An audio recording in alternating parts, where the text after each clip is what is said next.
Буровая установка и 4 человека среди тайги. Полярная партия ищет в Удачном подземные ручьи и пустоты по заказу горно-обогатительного комбината.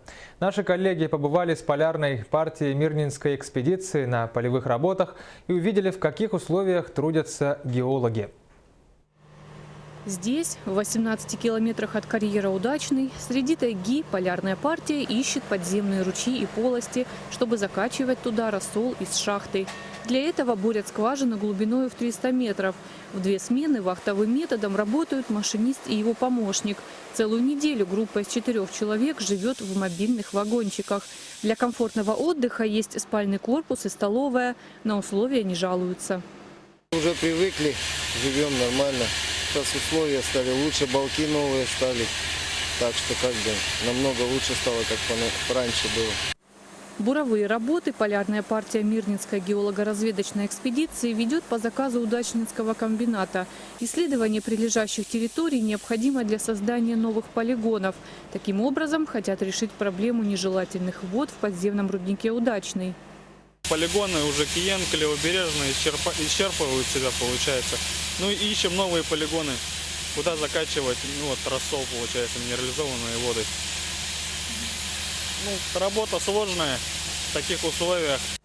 Одну скважину бурят 20 дней. Дойдя до проектной глубины, в отверстие нальют незамерзающий рассол. Если земля впитает минерализованные воды, сюда проведут трубы для будущего хвостохранилища. В этих ящиках находится выбуренная порода, так называемый керн. Здесь его 230 метров. Когда из-под земли выбурят еще 70, все эти ящики отправятся на керновый склад. Там порода будет храниться еще 20 лет. Геология – это не всегда лес и романтика. Это еще и бумажная работа. Службе главного геолога Удачнинского ГОКа приходится заниматься отчетами, контролировать эксплуатационные работы в подземном руднике, наблюдать за гидрогеологической обстановкой на территории добычи алмазов. Но как истинные геологи мечтают об открытии.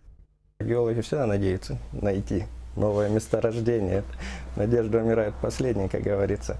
Но в нашем Далдыно-Алакитском районе, котором у нас находится, где мы находимся, довольно это трудно отыскать, потому что у нас все трубки выходят, так скажем, на поверхность. И все, что можно было, геологи с 50-х годов практически пооткрывали.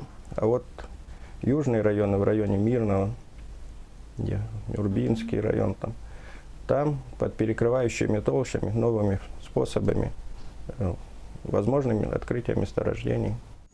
Оглядываясь на 50 лет назад, а именно столько в этом году исполняется геологоразведки России, можно сказать, что перспективы открытия новых месторождений еще остались.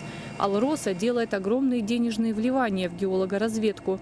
Есть 3 полноценные экспедиции – Амакинская, Бутуобинская и Арктическая, которые работают на современном новом оборудовании.